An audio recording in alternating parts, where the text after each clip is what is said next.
this part. Nervous. Don't be nervous, man. Dude, we record all the time. All right. Yeah, I know, but So go ahead, just introduce yourself, say who you are in regards to Hilltop Music Fest, where you're from, all that kind of jazz. should I refer to myself as the CEO or something? Yeah, I don't know, or like the Creator? creator. Yeah. Yeah. Go ahead. Starting now. Go ahead, yeah. Okay, hello. I am Darius Jackson Watkins. I am the creator of Hilltop Music Fest. I'm from Murfreesboro, Tennessee. Born and raised. Played baseball in high school, but ended up going to college into like love and live music. Um, it kind of sparked me to do this for the community about 10 years ago. Um, Going to Bonnaroo several times, going up Borough Fondo many times, and just loving the atmosphere. And I wanted to create that. And I hope it's going to be great. I really do. And I expect to do this till I die, basically, or just need to retire. But Okay. yeah. Tell me a little bit more about tell me about a moment or like a time that you can picture in your head that it kind of clicked for you. Like when you were at a Bonnaroo concert or something, and then it Mm. just was like, holy shit, like I love this. Like I love live music. Can you think of like one of the first Well, moments for you? honestly, it was probably my first um concert that I ever went to, which was at Bonnaroo. And it was Glass Animals, Okay. who we've seen multiple times. And just the atmosphere. I mean, but definitely a Bonnaroo. I mean, you've been there, so you know it and how it feels, but also Borough Fondo once again, around like 2016 to 2017, it was so cool that they did multiple venues in random people's houses and uh businesses and stuff. And all these people came together, and was just like, yeah, use my house and have a band just play. Yeah, You know yeah. what I'm saying? And just random people just there and just and soaking in the music and stuff and the vibes. Excuse me. And yeah, it happened multiple times. And we did that show 2020, like right before COVID happened. Yeah. I remember I was at MJ's. And it just like I felt like this rush of emotion and energy of like I want to do a show. And I looked up venues to where to like I can have people perform, and right in our rehearsal studios popped up. And I looked at the prices. I was like, bet I'm gonna do it. I'm gonna do this. And then I text the four of y'all, all y'all that performed. I text y'all at then that moment, like we're gonna do this day, and I got everything covered. We're finna do this. And then COVID kind of stunted that momentum that I was headed into, but we're here now. I've just been putting my head down, working, and just I mean, I don't want to say like it happened January 1st of this year, but it was in my head. But I kind of just said, fuck it. Like, let's do this. Let's do this, you know? And 100%. now here we So, are. all right, just we'll do a little. This is mostly, mostly this part will be like chopped up for socials, but we'll do a little bit of Mm. potting right here, because this is going to be clips of it for socials, but the full experience, everyone involved is going to be in this podcast. And I'll just say this, DJ. Mm. Um, my full clip, I talk about my experiences with you and stuff, and then Monte's as well. Mm. I hope you're gonna love it because I think it's I'm just gonna leave it at Sure. that. So yeah, you guys just keep in tune for that because I'm gonna move DJ to the very front. But Oh. basically, how do I put this? Monte had a good point where he was talking about there was always just kind of something like with us kind of being like wanting more than just punching a clock. Mhm. You know what I mean? Creatively, Yep, that is.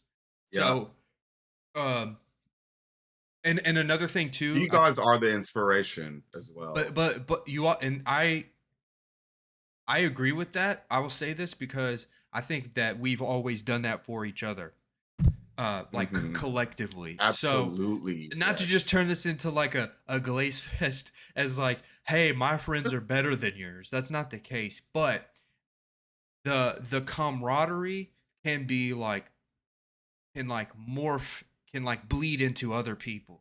You know what I'm saying? You know what I'm trying to Mhm, say? The camaraderie mhm, that and the want to be creative and do things on our own terms can mhm. influence other people to join and maybe one of these artists get on here, bro, and then it just clicks for them and they just get into a groove and this makes them go up.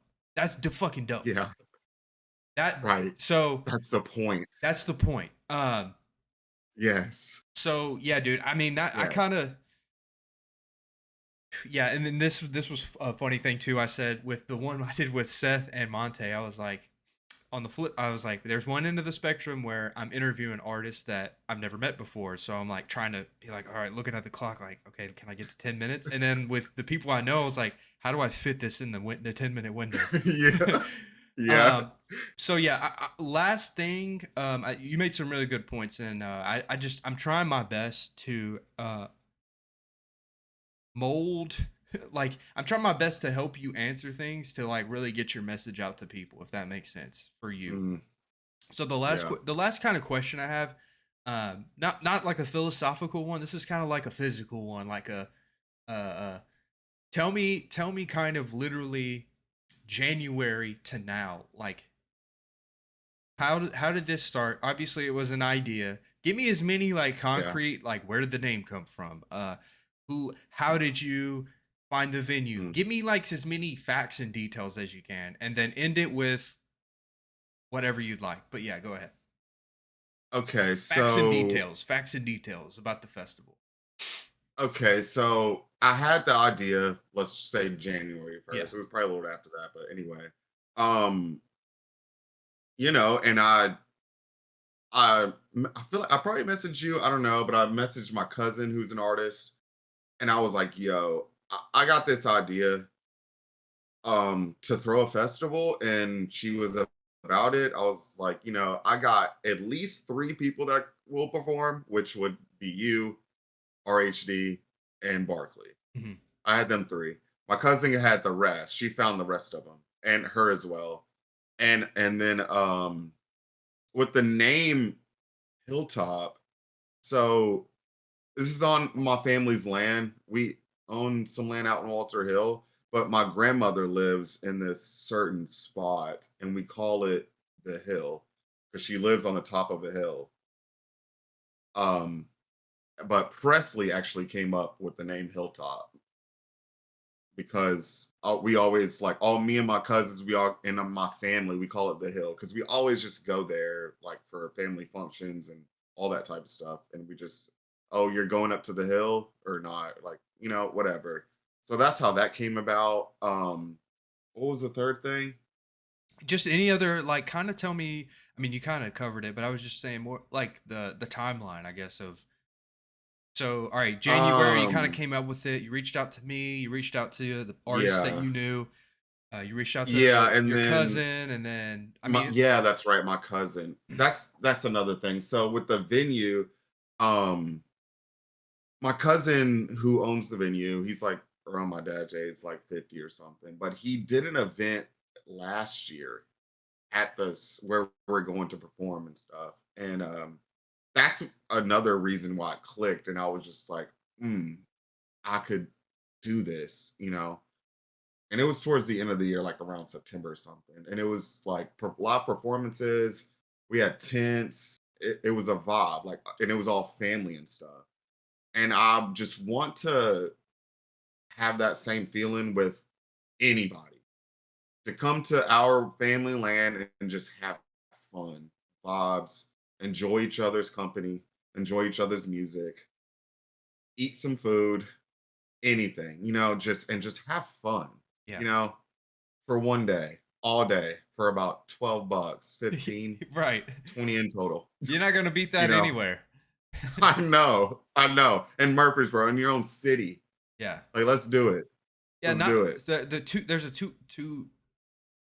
twofold there. One, there's just simply not many things to do here. Exactly. And if Just there is, restaurants. yeah, it's like restaurants or go to the movies or Right. like literally Lao New Year. One like you can Mhm. count dope things in Murfreesboro, Mhm. it's there's not that many. So well yeah, man, Yeah. that's about all I got here. Like I said, I don't want to be too long-winded with this because also guys, uh I'll just say this, I've been sort of kind of documenting this too throughout the year on the podcast. So just kind of, click around, fumble around, fast forward through some, you'll kind of Yeah. you'll literally see before we even had Progress. before it was even a name, before there was any artist, and then artists happened, and then sound guys happened, and so it's happening. Mhm. Mhm. So yeah, I'm gonna cut it here. Okay, we're recording. All right, so Presley, introduce yourself for me. Give me your background, and kind of your role, I guess you could say, with Hilltop Festival. Well, I'm Presley. I'm basically an artsy person. I always have been. My main job is that I'm a tattoo artist, but for Hilltop, I've been doing any of the graphics that you see. So the logo, the cool little lineup you can see back here. I don't know if that'll be cut out or not, but the t-shirt, all of the signage, any type of visual that you see for Hilltop, I probably made it. So that's kind of where I come into play with everything Hilltop related. Okay, so tell me what you would like or what you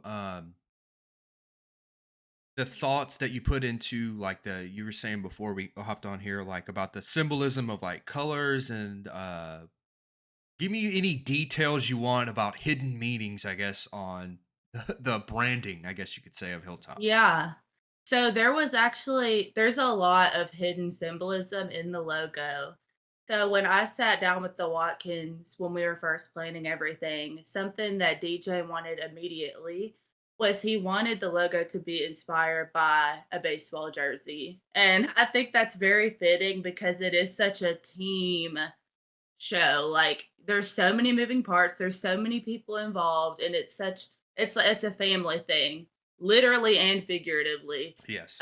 So he wanted, especially for the t-shirt, he wanted it to just have that family team vibe. So a lot of it's inspired by the lettering that you would see on a baseball jersey. And then I kind of swung that H out and made it into that hill Mhm. with the music fest going over that hill. Yeah. Um, yeah, so that's where the main logo. And then as far as the colors, I definitely wanted to do yellow because I'm thinking like the hilltop and the sunrise, and it's Mm. kind of the dawn of a new era, especially for DJ because he's been planning this for years. It's kind of the first annual thing, so I wanted that sunrise vibe. So I definitely wanted yellow. And then purple is yellow's complementary color. They go great together. And I think it gives it a very creative, artsy, vibrant vibe to it, which is just perfect for the energy that we're trying to create for the festival. So that's Vi- kind of where it all came from. Vibrant is a very accurate adjective, I'd say. Yeah. Definitely. Yeah. So I'm gonna pick your brain a little bit here. We might take a right turn here a little bit. But so tell Okay. me, where does the all right? So you're a tattoo artist.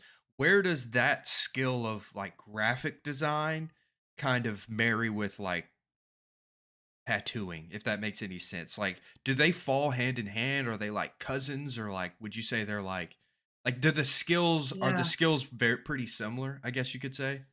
Yeah, I would say so. As far as like the design aspect of tattooing, because I mean, nowadays we design on the iPad.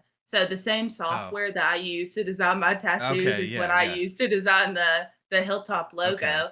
But the same like elements that I use as far as like balance and the same principles that I okay. use to design my tattoos, it's like just art, like Right, what right. looks good. Mhm. So yeah, it is pretty similar. Yeah, it has a Okay. lot of like parallels. Yeah, I can't lie. I want to talk to a little bit more about the shirts, but I can't lie. Whenever I saw that you guys were actually doing it, I was like, "Holy shit! Like this is like real deal." Because like at the end of the day, I know we can make a show. I know we can make a concert. I don't know who will be there. I don't know who will be performed, but I know we can do that. But whenever you had the have the branding and because that's something like DJ we never really had like when we did it before. It was kind of just like show presented by DJ, and now there's like a theme, I guess you could say.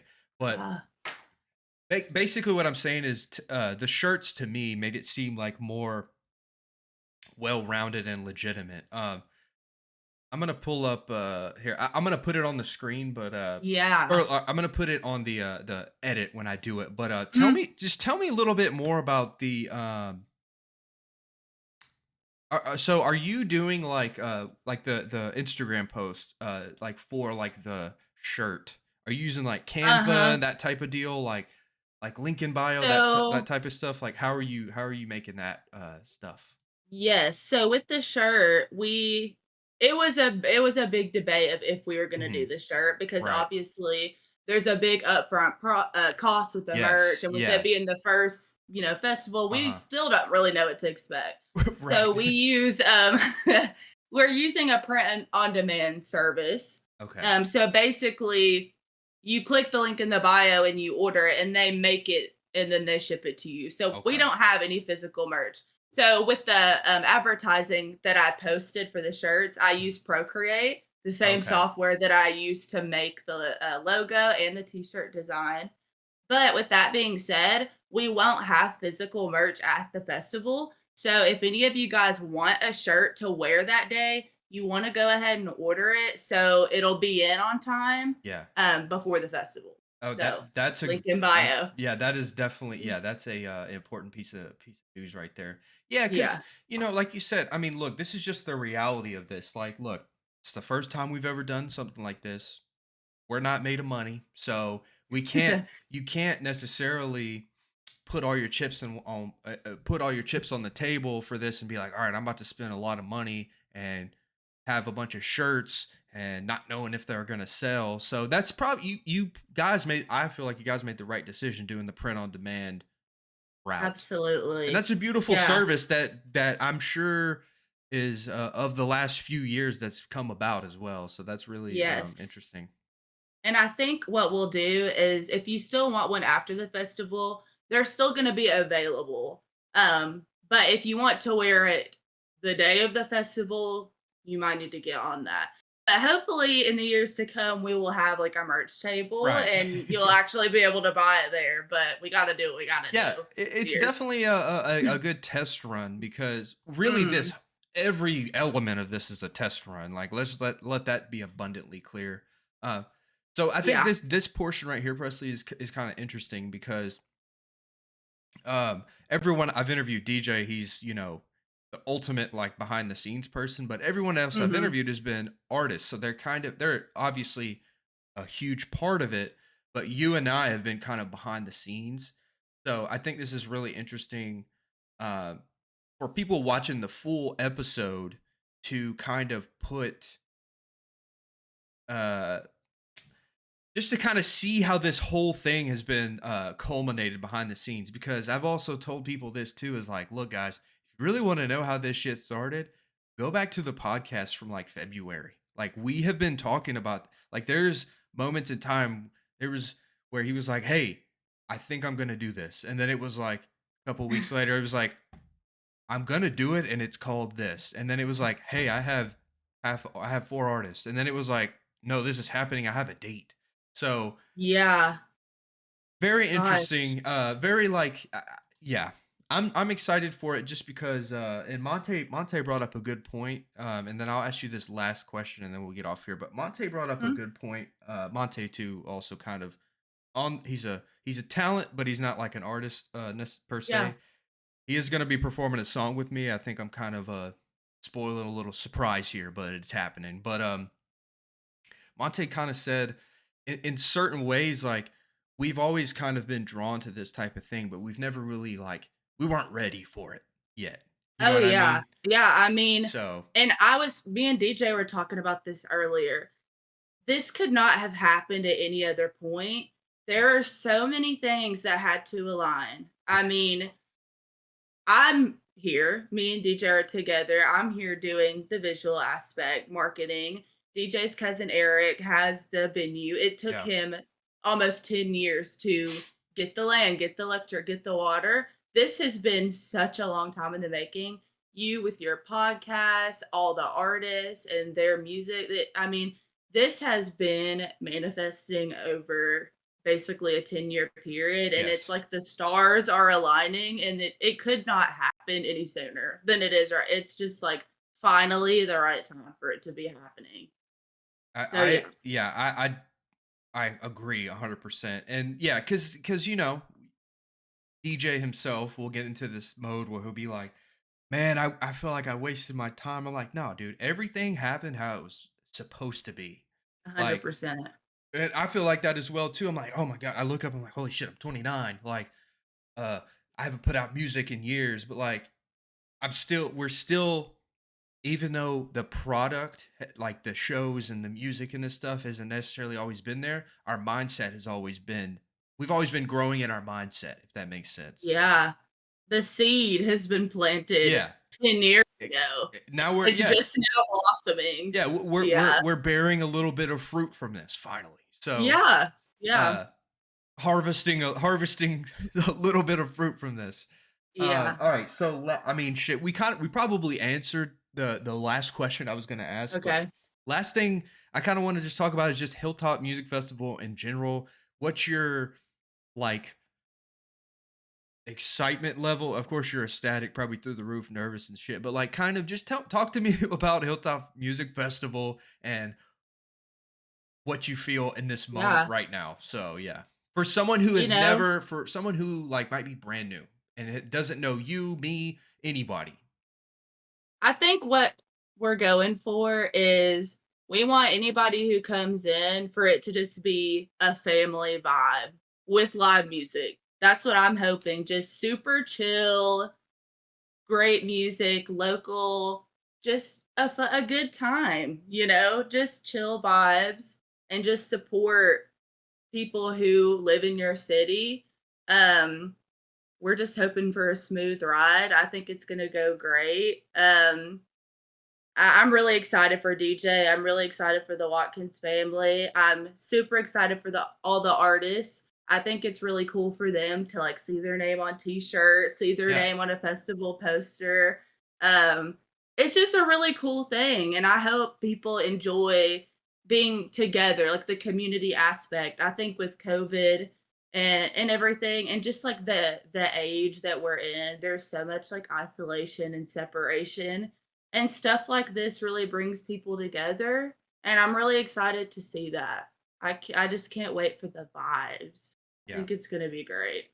I really got nothing Mm. else to add to that. Yeah, I mean, Yeah. you've encapsulated it to a T. I don't have anything else. Is there any other thing you want to add? I think we're pretty good. Yeah, I think I that don't was great. I don't want to be too long-winded with it because we do have Yeah. a lot of people in this episode, but Yeah. I just wanted to kind of highlight everyone involved. Yeah. On set in three, two, one. Boom. Okay, so Monte is one of my great friends, so I'm gonna. This is gonna be a challenge for us because we're gonna try and keep it within the confines of the assignment of this. But Yeah. for the people who do not know you, introduce yourself. Uh, and we'll kind of rope this in. Introduce yourself and kind of just tell me a little bit about how you feel about music in general, local artistry, etc. I'm kind of just I'm trying to leave it open ended, but just kind of go where you want with that Yeah. to start. Well, my name's Armonte. Monte, for those that don't know me.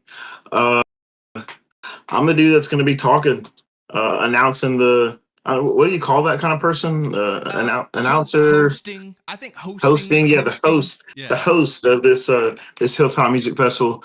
Super excited. It's been a long time of us throwing parties and get-togethers and musical like small events and making music on our own.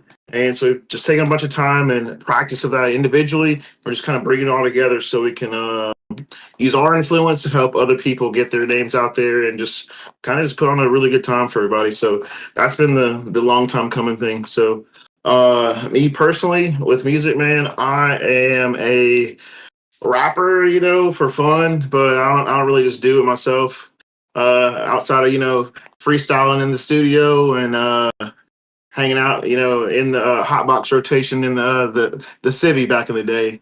But I love a good wordplay artist, a nice beat line that gets me like, to where I can hear the beat talking, where there's no words, but I can hear the beat talk itself. And then a few years ago, I really fell in love with the instrumental side as far as like rock and roll and actually like physically playing instruments themselves. I bought a guitar 3 years ago, and I still know about as much how to play that guitar that I learned 3 years ago. I don't know how to play it at all.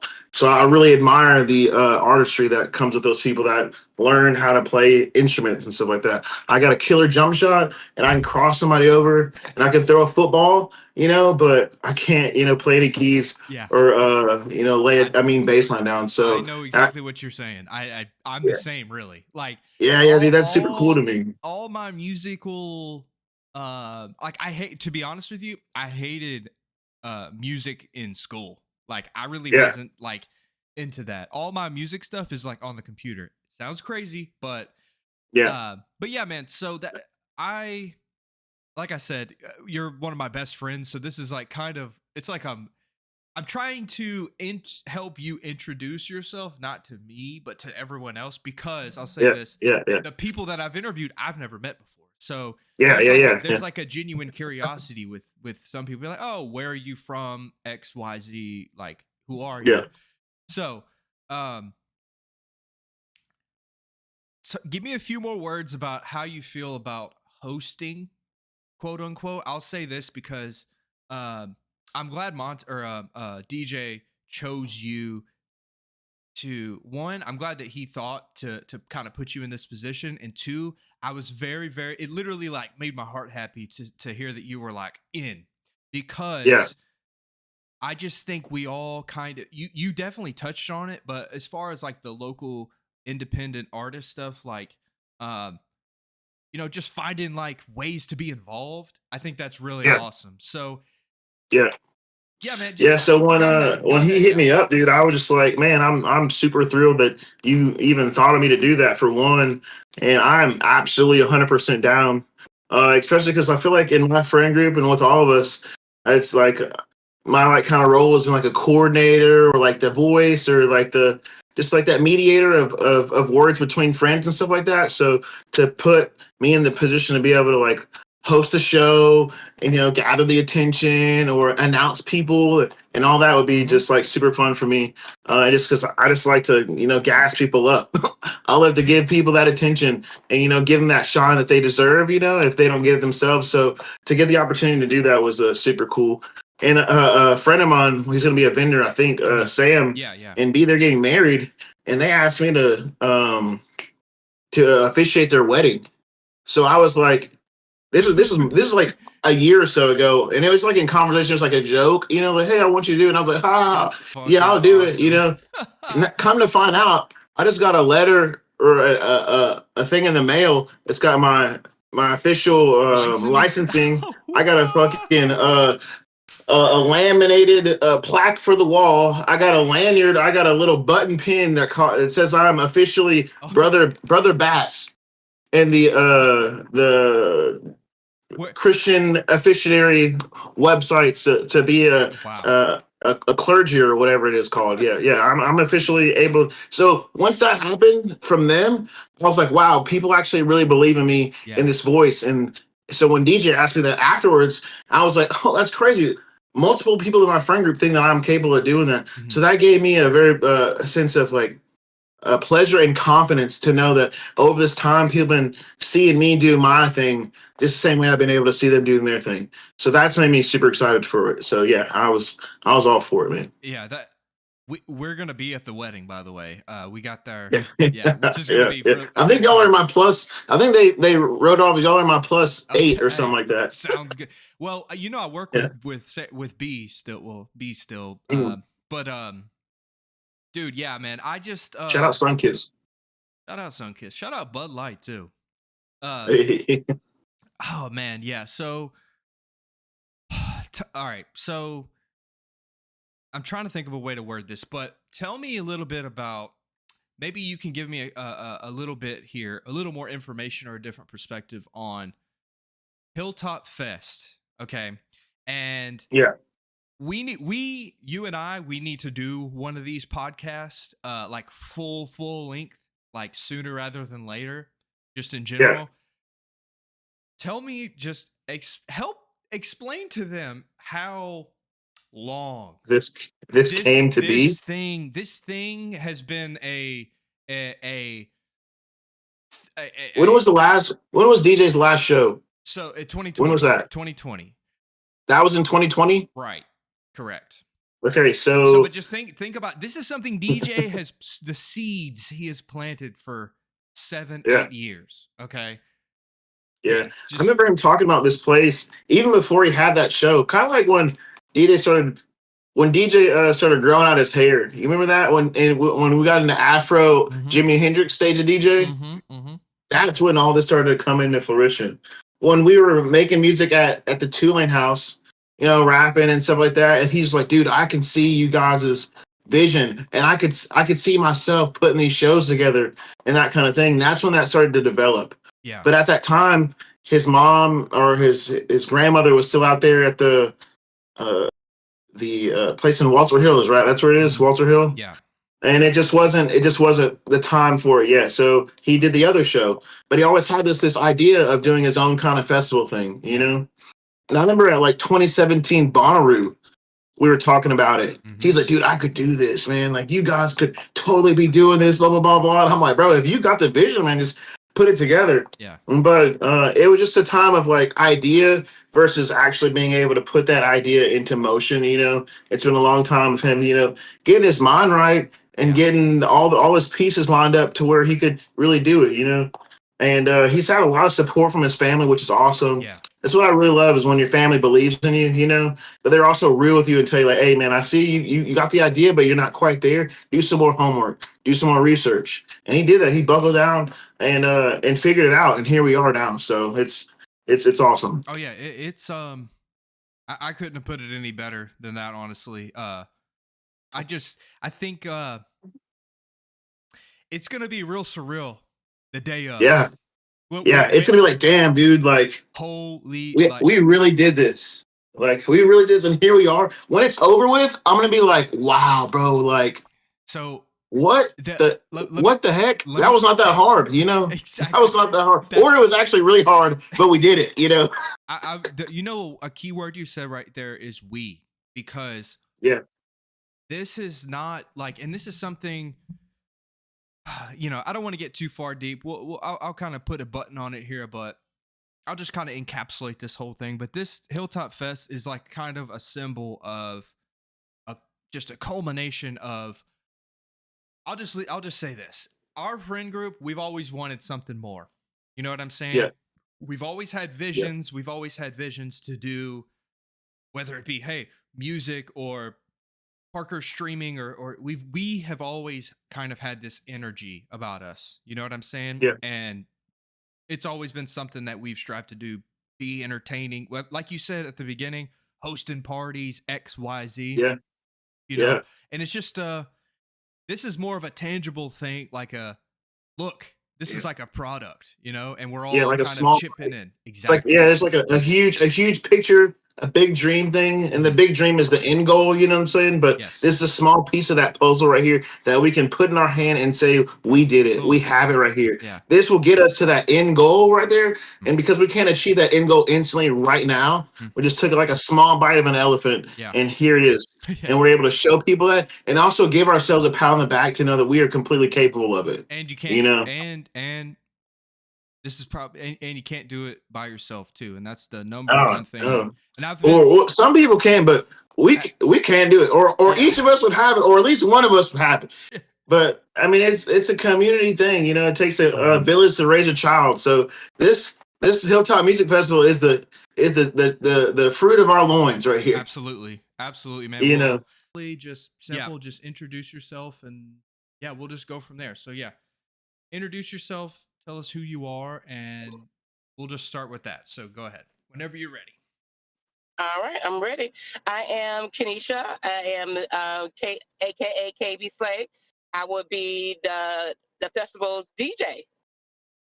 So I will be. Did you want me to just discuss who I am overall? Yeah, Tell me more. I yeah, go apologize. ahead. Yeah, no, it's fine. I just leave it open, and I just want people to just get to know everybody because really it's for the audience. It might just be for the other artists too, because like I know for sure myself personally, I only knew two of the artists, so this would kind of be cool for the other people on like the festival lineup to be like, oh, that's who this person is. So yeah, I mean, Right. just kind of tell me about all right. So you're gonna be DJing and stuff. How just basic surface level stuff. Kind of tell me like how long you've been DJing and like when that started, I guess. Okay. So I've been DJing for a little over 2 years. I fell in love with just digging in crates, doing vinyl, collecting vinyl. And then as I was cleaning out my attic one day, I came across a DJ equipment that I got my son like a couple of years ago that he never used. And this was in the middle of COVID. And I said, you know what?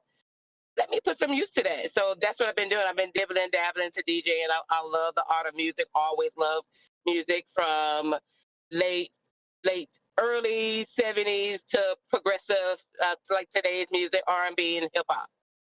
Okay, perfect. So are you gonna be doing like your own like DJ set at the festival as well? Like are you gonna have like a like what do you know exactly your uh like are you gonna have like are you gonna be playing like music that you want to play like your own set as well?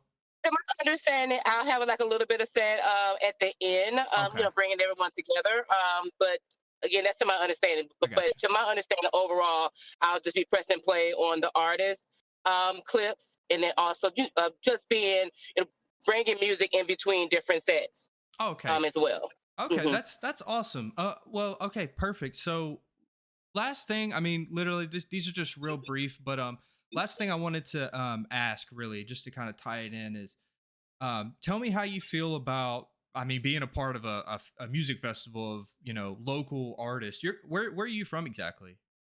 I'm actually from rural South Carolina. If you haven't heard from my Southern twang, Oh, okay. I'm from rural South Carolina. Okay. I'm excited. A DJ came up to me. I'm just an auntie. So I'm just ecstatic that he, saw the potential, like to be a part of his festival. Like the first annual. So I'm just I'm just happy just to be a part of it. Absolutely. Okay, well, yeah, this was great. Yeah, I don't really have anything else. I mean, is there any other Okay.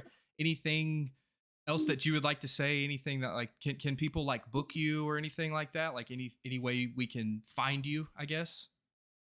Yeah, you can follow me on all of my social, well, not all, but just one of my socials, which is Okay. IG, Embracing Me Finally. I do small gigs, mainly house parties, small events currently. I also have a vinyl DJ set that I do in Nashville on every fourth Fridays of the month at No Quarters in East Nashville. And I actually participate in a vinyl set there as well. Okay, perfect. Well, that's it. That's all we got here. I mean, I appreciate your cooperation, and I'm excited to see this thing come to fruition. And we've been doing a lot of work behind the scenes and stuff, so I'm ready. I'm ready for it to happen. Yes, I'm ready for it to happen. But like the artistry, the promo, the merch, are the artists that I've been seeing thus far. I'm like super, super excited. Like I hope we're able to come together before the festival, but like to gain some of that energy and Mhm. bring it out to the festival. So I'm super excited to start promoting. Absolutely. Awesome. So we're gonna kind of be a little redundant here, but um, so guys, this is the first artist that I have on the docket. It'll be first on the full length podcast, but we're just gonna do ask each artist a couple questions so they have a chance to introduce themselves before they hit the stage. So Yeah. I'm gonna let you have the floor for like the first little bit, man. Just introduce yourself. Who are you? Where are you from? We'll just start with that. So go ahead. I'm gonna let you have the floor. All right, for sure. Like I said, man, my name is Jalen, or y'all can call me Jay. So, all my friends call me Jay. Shit, I'm from Little Rock, Arkansas, man. I've been in Tennessee about 13 years now. I lived in Florida before I got here. So I move around a little bit. I also lived in Kentucky for a little bit as well, man. Okay. I've been doing music since I was I'd say about 7. Oh Oh, I wow. have family. Yeah, I have Okay. family members that did music. I looked up to my uncles, my pops, all them. They did music, and my thing is what they taught me. The money's gonna come. Don't chase the fame. Really, just chase the money and the acknowledgement. You know what I mean? Absolutely. Yeah, that's For sure. interesting, man. That is that's probably the most important thing that you could say to anyone who's like, I'm sure you have peers and stuff around you. They're like, man, my numbers aren't there. I'm not getting the outcome that I wish that I had on the music, but it's like you said, just being persistent and also just doing what you love to do. I think is number one, you know, uh thing as far as when it comes to music, like Most definitely, man. can't just, it's not going to be an instant gratification thing. For It's going sure. to be a slow It takes build. time. It's never an overnight thing. You know what I mean? So, yeah, man, expand a little bit on you saying, all right, so you said you were 7 years old when you started making Yeah, music. Was it like, man. were you like in a church or like what kind of situation was that like? Was your family in a Okay, band, like that type of thing? we can go that deep. So Okay. my family, they're Christian. A lot of them are Christian based. Okay. We grew up in the church. I sung in choir for a little bit. But my uncles and them, they actually did record on the side. Did their own little thing, trying to show the city what they had really. Okay. And around in Little Rock, that's a lot of artists are around there. It's easy to get shows out there and shit like that. So I grew up watching stuff like that, man, and I loved it. So once I seen it and got intrigued by it, I said, let me go ahead and try. And I feel like the first show I had was a talent show. Once from that talent show, it took off from there, man. It was me and one of my best friends, man, and it was amazing. Really, that's when I found my love for music. Really. So that was really this is what I'm going to ask every artist too, because I am curious about this because all right, so being a performer, like performing live, it's a big part of, like, of course you can sit in your room, sit in your studio and like record music all day, but at the end of the day, you got that whole package. You know what I mean? That the performing live is like 50%, It's a big artists. thing. Exactly. So Yeah, talk to me a little bit about that. Like how do you feel like performing on stage? Like do you love live music?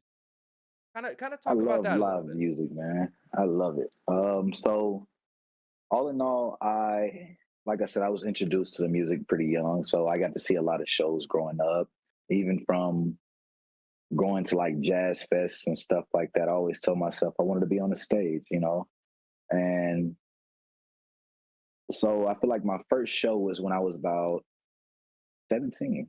17. Oh, I'm okay. 26 now. Okay, My 20. first show was when I was 17, man. And ever since then, I get love everywhere I go. Even if it's something small, I don't care, man. As long as I can Yeah, affect somebody and get somebody's ear, you know what I mean?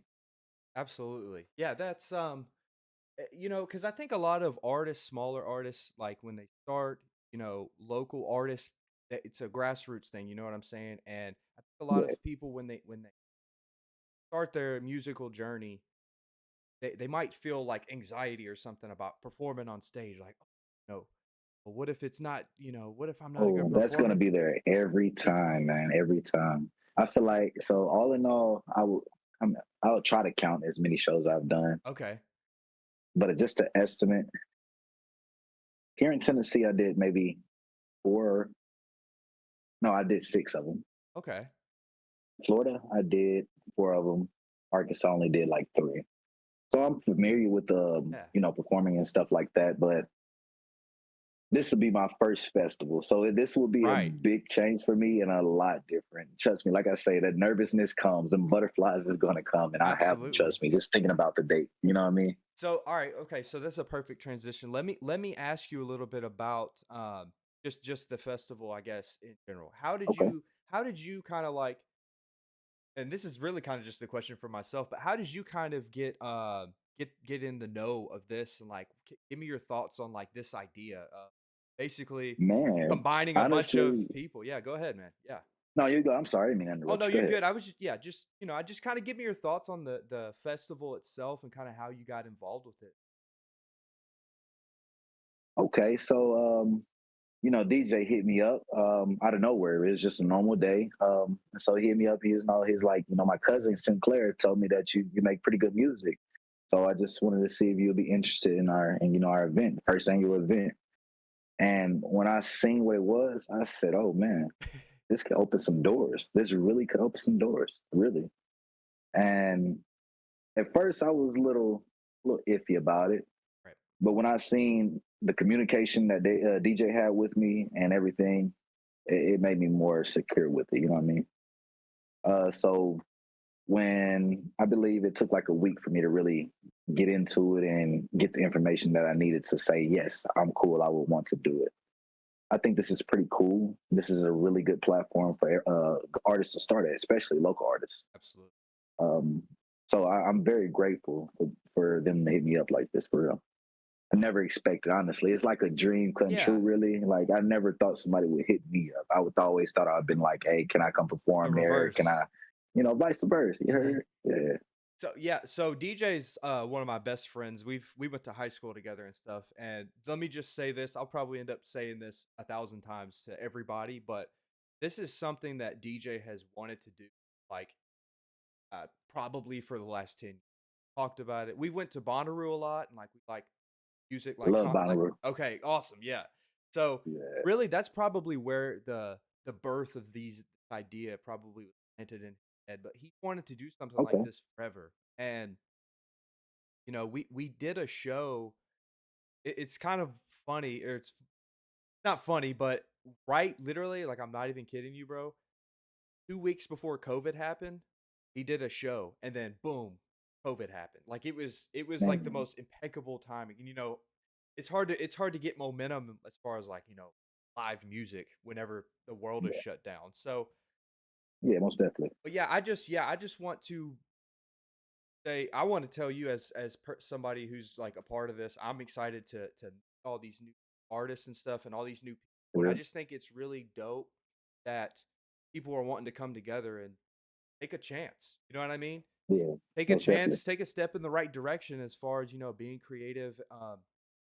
There's going to be like some vendors there, like people who like local clothing brands. There's going to be a couple people. Yeah, I actually sent some DJ way, man. Perfect. Hopefully, Yeah. So like I actually told somebody the other. I probably already said this, but like I said, I feel like it's gonna open some new doors for us. yeah. Hopefully, even bigger ones. You know what I mean? Yeah, absolutely. And this is very exciting. And I mean, hey, this is the first of hopefully many, many more. And hopefully, this can just grow momentum and plant a seed, and then it grows into a freaking tree, in a few years Yeah, or something. most definitely. Okay, man. Well, yeah. Like I said, I just wanted it to be surface level. I don't want to make it seem like I'm cutting you off or nothing, because I would love to have every artist on and really do like a full deep dive, but Yeah. the purpose of this is kind of just to kind of get some content generated for the pages. But last thing, tell me where everyone can find you. I guess I'll like put your ats and stuff, and then also tell me like what songs you have out right now, and like I guess what's like to come as far as Okay. music goes. Yeah. So y'all We'll end can it there. find me on IG at JSoul JAI_SOULL, And then I have another Instagram. You can find it at The Real Soul, DAREAL_SOULL. Y'all come hit me up, let me know. So my music, I have stuff on SoundCloud, stuff on Apple Music, and maybe one song on YouTube. I Okay. really don't really care for YouTube, I got you. but I have a EP on Apple Music. I want everybody to go check out. It's called "Love Me, Hate Me, Respect Me." Okay. Check it out. It's by J Soul, and it's JAISOULL. Y'all would love it, man. I tap in for real, for real. I'm gonna be performing a few of those, most of those songs on that EP, and then when it comes showtime, I will be performing some unreleased things that I've been holding in the Ah, vault. So that's I hope to, exciting. Yeah. yeah, I hope to blow some minds for sure. Okay. Well, yeah, bro. This was perfect, man. Okay, so I'm gonna give you the floor. Just introduce yourself and kind of tell the people who you are, where you're from, and what kind of music you make. Let's start with that. Well, my name is Sinclair. I do Christian hip hop, indie, R&B, basically that genre in one. Really, I started out not really wanting to do Christian music, so it was one of those situations where I had family members that were Christian artists and things didn't pull through for them, so it made me really avoid it. But I was always in the church and I always liked making beats in high school and everything like that. And it transpired from like managing a friend to actually doing my own music and then realizing like this is something I want to do is Christian music because Hmm. it's like explain my whole story of how I got back into Christianity. It's not a ploy on forcing people to be Christian or, people who have stereotypical thoughts about who Christians are and everything like that. Mm-hmm. It's just good music for Christians that need an alternative. And Okay. it's just sharing my story in that way. So, yeah. Okay, yeah. So that's pretty interesting. I can't. You are definitely the first Christian artist I've ever met, like personally. Which is that's great. That's great to hear that. That's admirable that you're sticking to something you believe in. That's really amazing. And hey, I'll say this: I know a few Christian. There's some Christian bands out there that are make amazing music, and you don't really realize that they're Christian bands, like popular ones. It's pretty wild. Like songs everybody has heard before, and you're like, wait, they're a Christian band? Like, very, very cool stuff. Okay, well, yeah, I know Yeah. you said you only had a few minutes, but let's just end it Okay. with this. This last question. Tell me a little Mhm. bit about your feelings with performing at Hilltop Festival and um, where they can find your music, like what you have out and that type of deal, and then we'll call it there. So basically, Hilltop, it was a whole thing that me and DJ and my other cousins have been talking about for like probably 2 years before this even occurred. Mm. So I was already hyped for it. Our family, he was like, our cousin, he basically was in construction of the whole Mhm. ordeal at the time anyway. So it was still pending to regardless. So it was just always a plan. I was excited. And DJ said he did venues already. And I was like, I didn't really grasp Yeah. what he meant by he does venues until this whole thing came into play. So I was already excited. Um, as far as like my music and everything, it's on all platforms. Okay. My name's Sinclair, Cinclair, all caps. The all caps makes it easier to find. I gotcha. Yeah, so once you find my music, I have an EP and I got 2 singles. The 2 singles, the beats are actually made by another cousin of mine who lives in Colorado. That's So that's cool. yeah. Last thing. Sorry. Talk to me a little bit about live, like performing live. Like, have you performed live before? Like, do you like live music? Like, that's the last thing I kind of wanted to get everyone to touch on. Time performing live. Okay. And I have performed live. I did it for a talent show at my church. That was like my first time actually performing for in like a bigger audience. and they're listening to my music, and I'm used to people already being hyped. So it was one of those like, I don't know if they're liking it, and like my brother's seeing it from a whole different perspective because he's in the crowd. Oh, okay. So like once I was finished, everybody was cheering, and I was like, "Oh, hi, like wow." He's like, "Bro, you gotta be like, you gotta know." Like it was the first time I really had a genuine audience, and I won like the crowd winner Oh, wow, award. Like that's awesome. That's cool they gave though. everybody an award, but yeah, it's like that was the title for mine. Okay. So Okay. yeah, Well, yeah, but this is we'll be in touch more with this, but I appreciate your time and being a part of this. I'm glad that I could be a part of this as well. This is very awesome to be a part of and see, and I can't wait for that weekend in August to come yeah, around. All right, cool. Hey, people, I go by the name Slightlee. I am a artist from Murfreesboro, Tennessee. I've been making music for just about 10 years or so, something like that.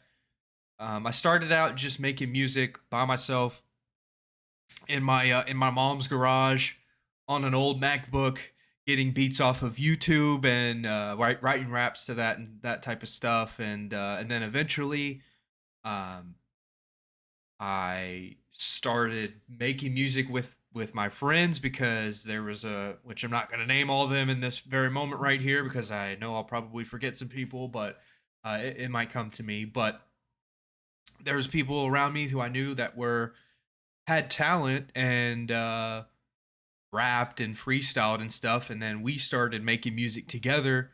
Um, couple years into my journey into this music making into my musical making journey. I did music by myself for about the first year or two alone, just putting stuff out on SoundCloud. I really actually started um, rapping, I guess you could say, when I was a senior in high school. So I graduated in 2014. I am an unk, I guess you could say. And it was because really not a lot of people actually know this, so this is pretty kind of an interesting tidbit. I don't know if I've ever talked about it on camera, and forgive me for being a little long-winded here, because I'm kind of wearing two hats with the Hilltop Festival. I'll get into that, but just a small caveat, just so if this is the first time you've ever seen me, you can kind of maybe get a small backstory on me. Really, the first time, which I'll just say this: everybody loves music. Everyone grew up making music to their and has their uh, relationship with great music. I've always loved music. I've always loved dancing to music my whole life. Literally, some of the first memories I have when I started to establish a relationship with music, I'd say, was me like dancing to like freaking NSYNC and Usher and all this kind of stuff, Michael Jackson, and then I've always had took a liking to music, of course. Then I was in high school, my senior year of high school. I had a my English teacher, Mr. Carter. He essentially, uh, he was awesome. He made school suck a lot less, and he made people excited to want to be in his class and go to his class. And really, I guess if someone was to ask me when did you first start writing music, this would be my answer.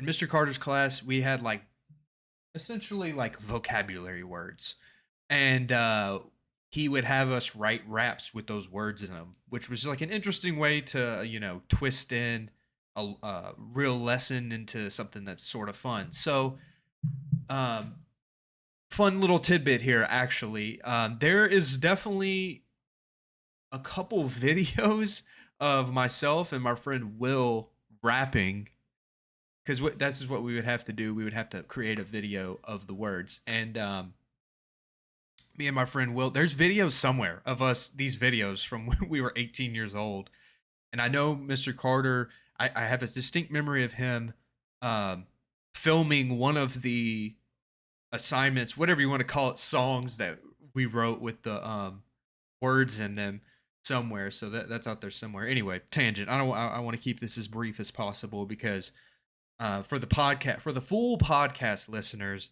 you guys have seen my face for about an hour now, so I get it. I don't want to fatigue you guys too much, but I just wanted to come on here and kind of introduce myself, introduce Slightlee the artist. Um, so yeah, basically, I was making music in my garage, and then I started essentially taking YouTube beats, free to use beats, I guess you could say, and writing over them, and then having my friends come and write over them, and then eventually, shout out to my friend Parker and others, we would come together and produce our own beats, and then that is really when I would say I would have considered myself like a full artist because I was involved in production. I'm not necessarily like a beat maker or an engineer. I mean, I have those tools and I have those skills. However, uh, my friend Parker is definitely the person that I have collaborated with the most, and we're more compatible with. So I mean, there's really no 75% of my catalog is because of him. So I just wanted to just kind of leave that in there. But about around that time is whenever I started singing. I'd say, so let's just say I started, for all intents and purposes, started making music 2015. Okay. And then let's just say 2017, 2018, and on is when Parker started making beats and he started engineering, and we would do sessions and I started singing and we were using manipulating auto tune, and then it eventually turned into us uh, sort of branching off into different genres, dance music, electronic music, R&B, pop. Um, but at the end of it, the root of it is, I started making music as a rapper. So, um, yeah, so I don't want to get too long-winded on that, but just again, like I said for the third time now, I just wanted to kind of introduce myself to people who don't know me, and thankfully, I will say this: I've been blessed. Most of the people who are going to be attending the festival do know who I am. It's people that I know and uh, etc. So, and then I'll just say this about about Hilltop Music Festival itself. This is something that DJ has wanted to do. Like, this is his life's mission. And I'll just say this because um, I've been around DJ for a fucking decade as well. So, and Monte hit on it, and his clip was probably right before mine or something like that.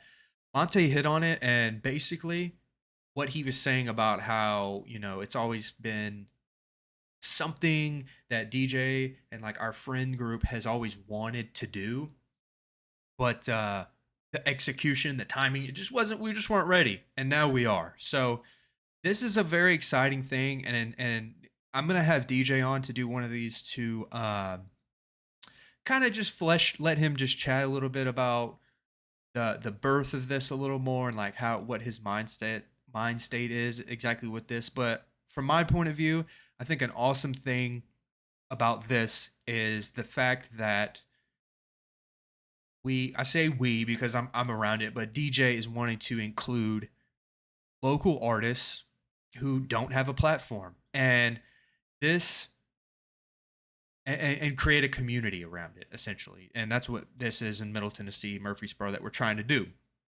Now, this goes hand in hand with my other hat, my other role that I have in Hilltop Music Festival. Um, I don't want to overcomplicate it, but essentially, I'm partnering with DJ. I'm helping him with content. I'm kind of just in. I'm trying to keep this as brief and as simple as possible, but so about 2019, I created this brand called Slightly Daily that a large portion of my audience know me as, but it started with Slightly 615, the rapper, the artist. But I created a platform, which is all right, and this is gonna make sense, but walk with me here. I created a platform to do exactly what I said about what DJ wants to do: create community, and platform local and indie artists. And that's exactly what I've wanted to do with Slightly Daily. If you go back, I have hundreds of videos, hours upon tens of hours. I don't actually know, hundreds of hours, literally, of just podcasts, but blogs, all kinds of stuff. And the podcast specifically uh,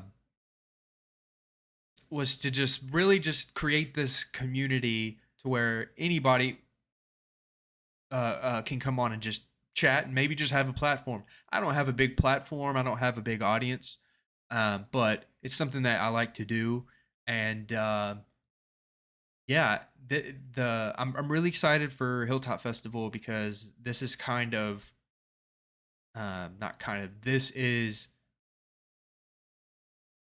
29th. This is 30 years of this is 30 years for us in the making. If this makes sense. This is like basically something that our essentially, if I could put it in this is gonna sound crazy and not to sound like a freaking I'm not exaggerating, but like this is something that we have pretty much been working toward our whole entire life. Like to a certain extent, this is what has led up to everything that we've been and created and wanted ever. So, and I'll probably leave you guys with that, but I hope you guys I hope to see you guys there. Yeah, that's all I got. Press record, but nothing super like crazy in depth. I'd like to have you back like on my pod and do like a full length one, like a full length interview. That'd be awesome. Right. Oh, yeah. But yeah, man. So I mean, it's pretty self-explanatory. I mean, you got any questions or anything? No, not really. All right, cool. So, what's up, guys? We have another artist on the Hilltop Festival lineup. I'm just gonna hand him the floor right here. Cam, just introduce yourself. Who are you? What kind of music do you make? And yeah, we'll just start there. So yeah, go ahead. All right. Hey guys, I'm Cam, better known as RHD, the Redheaded Devil.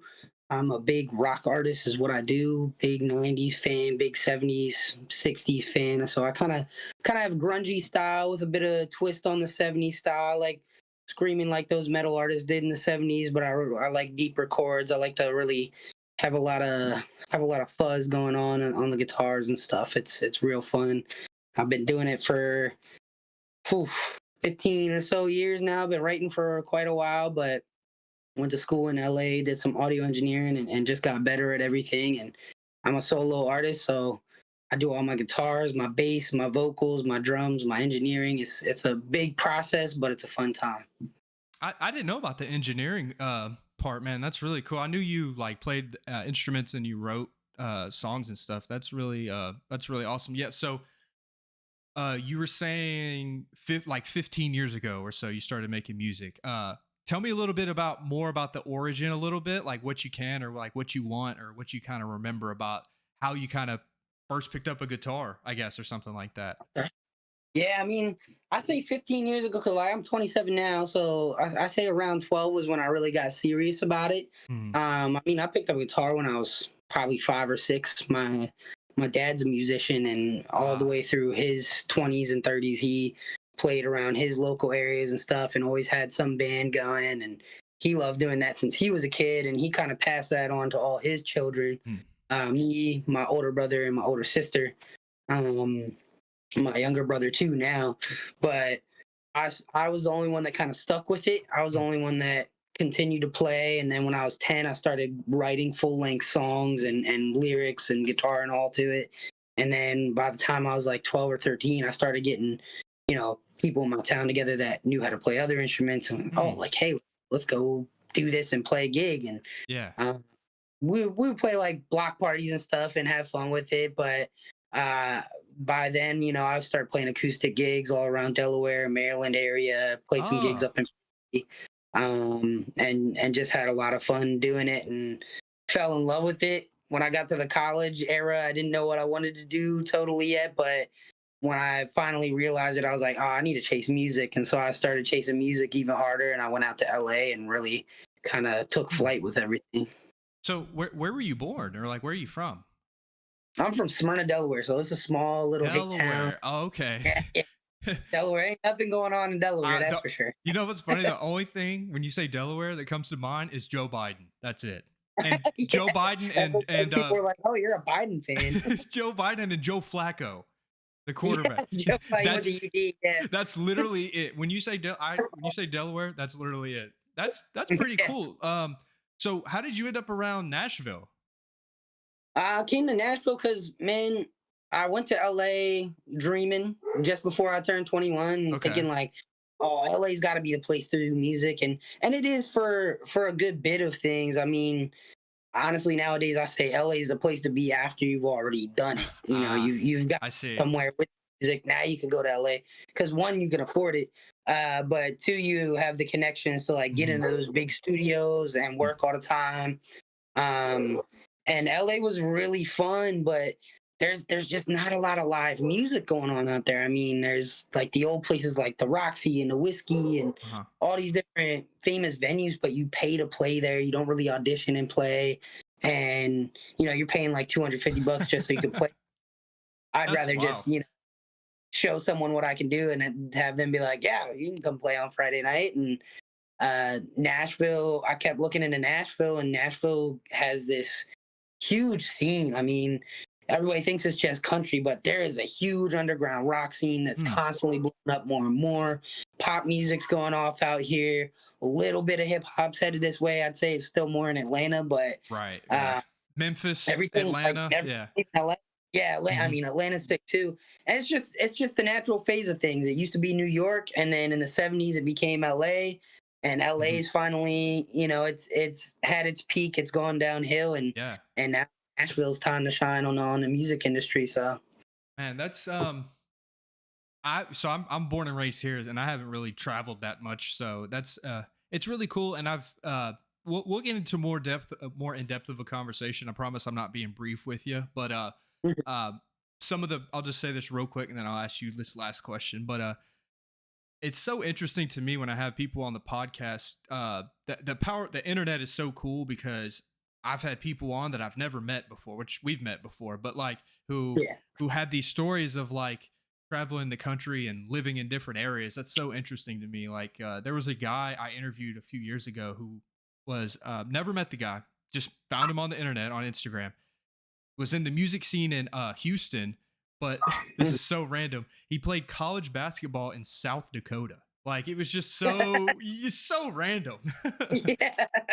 Okay, so last question. It's kind of like a twofer, but I think you can kind of wrap it into one. This will definitely probably be part of our clip. But so uh tell me a little bit about, I know you said this is one thing that I think is right down your alley is you love live music. Um and your style is perfect for this Hilltop Festival. So tell me a little bit about kind of how you feel about performing at Hilltop Festival, and also just kind of put a button on it, put a bow on it, and just tell everyone where they can find your music. I'll just kind of end it there.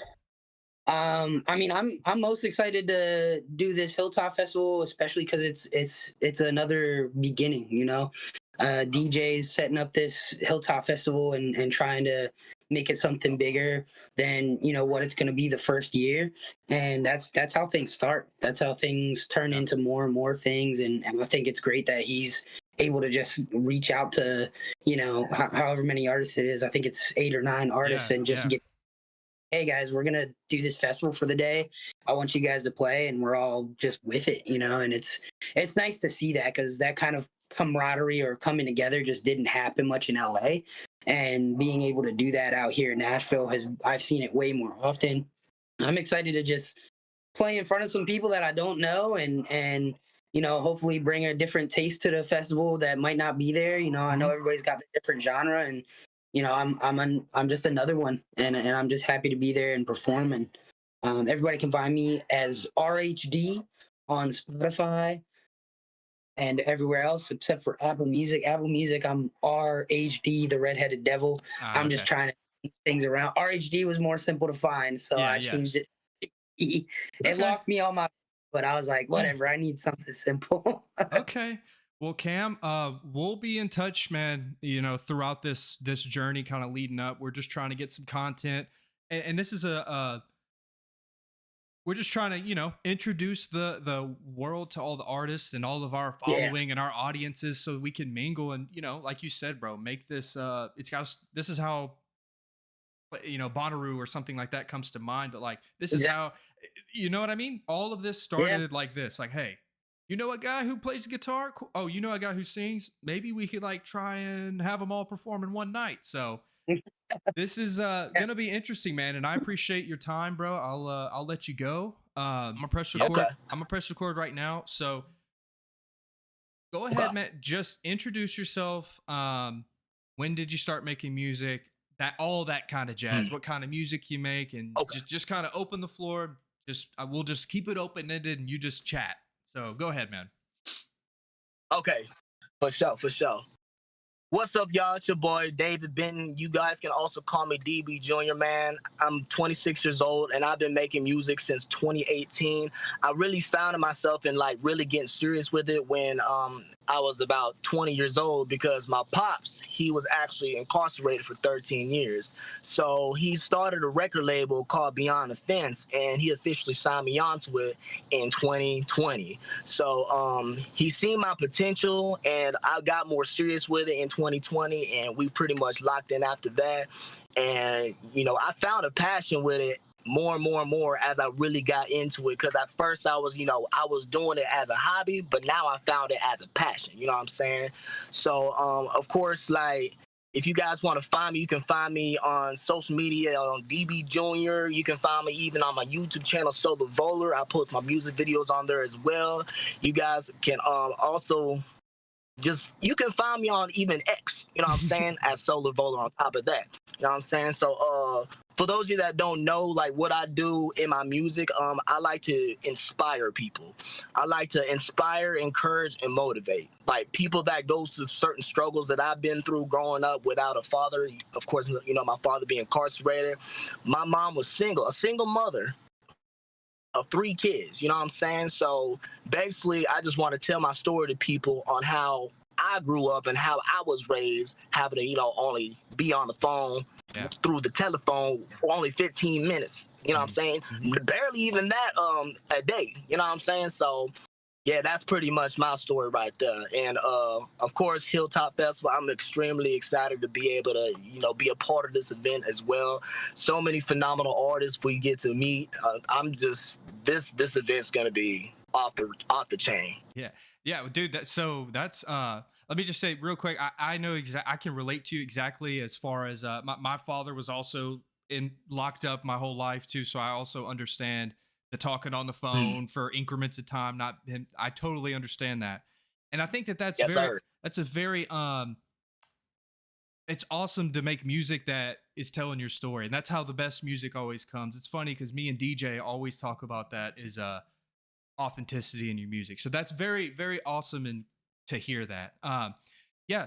Last thing, really, man.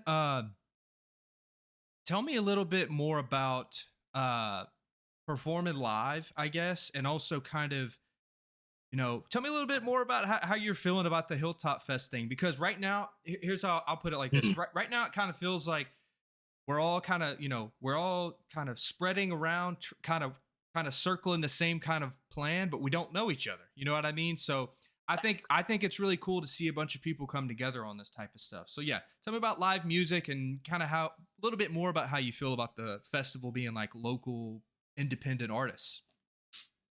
Okay, so yeah, long story short, like, I feel like it's a beautiful thing, because for what I've done performances, it's always been, out of town. It's been like, I've done performances in Atlanta, I've done performances in New Jersey, I've even done performances in St. Louis, you know what I'm saying? So being able to actually perform for the city locally, it's a beautiful thing. And I've had people at work say, yo, DB, when are you gonna have, like, an event that you're gonna be involved with in the city? I was like, I don't know. So really, this right here is a blessing in disguise, you know what I'm saying? So I found it like a phenomenal thing to be able to, be able to also market with each other as well. Yeah. Because I've been, getting to connect with people, and you never know who you're gonna get to meet. Because that's something like I've even dealt with in New Jersey, like people that I would have never known that had a certain thing you would need, like a missing piece to your puzzle. You know what I'm saying?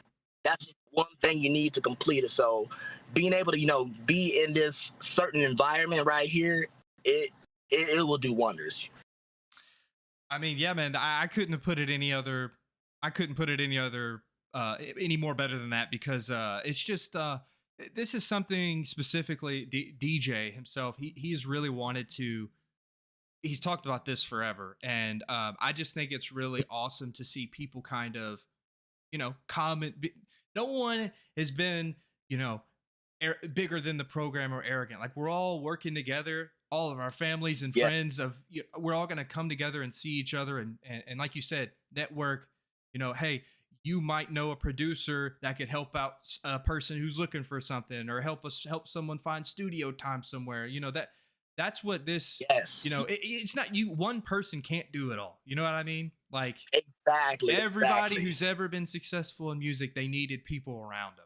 So yeah, I think this is a great, so awesome breeding ground for opportunities. So yeah, I couldn't have put it any better than that. Yeah. So yeah, man, I really don't got nothing else. Is there any other thing that you'd like to say, man? I mean, kind of covered the socials and all that kind of stuff. So are you on like where can they find your music exactly? Are you on like all streaming platforms? Yes, sir. You can find me on Spotify, iTunes, Perfect. even Pandora. People use Pandora, like pretty much everywhere. Awesome. You can find it on there. Okay, man. Well, Yes, yeah. sir. Introduce yourself, please. Tell me what your artist name is, what kind of music you make, where you from. We'll just start with that. Yeah, I'm Jess Douglas, aka Still Satellite, and I've been making music as Still Satellite ever since 2011. I grew up in Arizona. My family's from Tennessee, so like Sumner County area. So I've actually been living in Tennessee for about 7.5 years, and I've been playing music most of my life. I started when I was little, actually playing the piano. I would spend a lot of time just sitting at home, kind of a latchkey kid situation, sitting at home, listening to my favorite stuff on the stereo and just learning to play it by ear, just making sounds that I liked. And I was a band kid in school, high school, tenor saxophone. I I would actually practice drums at home all throughout high school. I was too shy to try out for the drum line or to switch instruments, but I also didn't have any drums, so I would sit on the floor in my room, textbook, mouse pad, drumsticks, headphones, and I Wow. would play along to music that I liked. Yeah. That's kind of how I got familiar with playing the drums. And I listened to a lot of jazz growing up. Oh, I there you would go. go to Yeah. sleep listening to like Or John it's Coltrane. oh, okay, okay. I was trying to because Yeah, John Coltrane was my I go-to. know the classics. I know, like, John Coltrane and like BB King. I don't even know if he's necessarily Yeah, jazz, but or I guess he's blues. But Miles Davis. yeah, okay, there you go. Yeah, a lot of S- classic stuff. Charlie Parker. okay. I listen to old school blues like Robert Johnson, but I also listen to a lot of old 70s and 80s music. My mom had some remnants of a record collection, and I would Mhm. just spread them all out on the floor and go through them, like Michael Jackson singles from when he was like a kid, Gosh. REO Speedwagon, random stuff like that. I also listened to a lot of like ska punk, the radio shows that were going around in Arizona at that time, a lot of hip hop. Hmm. But yeah, kind of a little bit of everything. I grew up under this mantra of there's no there's only two types of music, good music and bad music. Yeah, So it was I never really agree. genre specific for I me. agree, because even people, hey, people crap on country, but hey, some people make good country music. There's diamonds in the rough, especially because we're Right, from around here as well. So like we're kind of jaded to country, in some right, capacity. We'll hear something, you're like, okay, I know that one. Unfortunately, that one smacks. Um, right. No, there's no so denying it. yeah, It it's is like, something good. okay, all right, Luke Bryan, you got me. All right. Um, so all right, so you started on piano, you'd say, and then sort of drums kind of was like the next thing. So tell me a little bit about, so, I've got to see you perform before, and tell me, just kind of lay out all the instruments, I guess, that you feel the most comfortable. What builds your set right now? I guess if I'm making any sense in that Yeah. question. No, So tell absolutely. me kind of like how, yeah, because you're pretty much a one person band. So Yeah, I play anything that I can, pretty much. Right now, my set is based on uh, live beats. So mm, I use a drum pad. I actually used to use this that floor tom right there. Way back in the day, I would have a microphone clipped on top of and it, you like and that's kick how it, I would, and you like kick no, it, or what is I that? would play it. It's that middle drum right there. So I'd Oh, play it okay, up okay, I right. see, I see. It had a mic clipped on it. I would funnel that into a loop pedal. That's how I would build the beats. Okay. Um, but now I use a electronic drum pad, and so yeah, it starts there usually.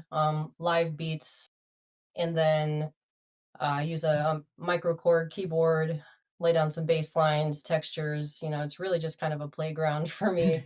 And I also play guitar, lay some riffs or chords over that, and vocals. So that's pretty much where my set is centered at right now. I have played with a full band in the past, That was and gonna I've be another actually, question I had, actually. I was gonna ask if you'd yeah, ever been, like, in a band, or so when you are in the band, which instrument do you, like, prefer to use? it's usually guitar. Usually, okay, I have guitar, and then I'll have a keyboard beside me as well, but okay. kind of more guitar centered when I'm with a band. Okay, so let me ask you this. When did alright, about how old were you, or, like, can you remember a time, like, one of the first times that it kinda clicked in your head that you were like, "Okay, I'm gonna try and do all this at one time." Like, do you have an um, experience, or, like, one experience or something you can think of about, like, that kind of first time? to be honest, that was never really the goal. It was just more of a train of, like a domino effect of, well, I'm gonna do that, obviously. That sounds exciting, or I love the way that that sounds. I'm gonna try that thing. And um, really just I would get really inspired by something that I heard, and just, feel the urge to make Mm, those sounds myself. That's how it started with piano, just sitting in front of it as a kid, just, hearing something that I liked and instantly thinking, can I make that sound myself? And then turning it into something my own. And when it comes to the looping thing, that was never really the goal either. It's just like I wanted to create a specific sound, but I didn't have enough people, so wow. I So it just was kind of almost used like that. gosh, like a necessity on your part. You were like, "I have this, like, thing I wanna Yeah, do, or I'm just do it by myself." Like, kinda? yeah. I never meant for it to be like, Mhm. I never wanted it to be like my thing, but it's just like a tool that I use to make what I Okay. like, Yeah, I make mean, it your happen. your set is so interesting because, well, so sidebar real quick. Do you have, Yeah. like, are you coming up with, like, your patterns and stuff, like, kind of on the fly, or do you have, like, pre-rehearsed type of things, or, like, does that make sense what I'm For certain saying? songs. For certain songs, For certain yeah. songs? Sometimes whatever beat feels more comfortable, Mm, I'll just root the song in that, so it changes okay. from time to time. But yeah, I like to do a bit of improv as well, especially with the layering Right, and right. the effects, and just, layer all the textures on there. Um, do you have, like, any music out of like, any of your do you have, like, recorded music?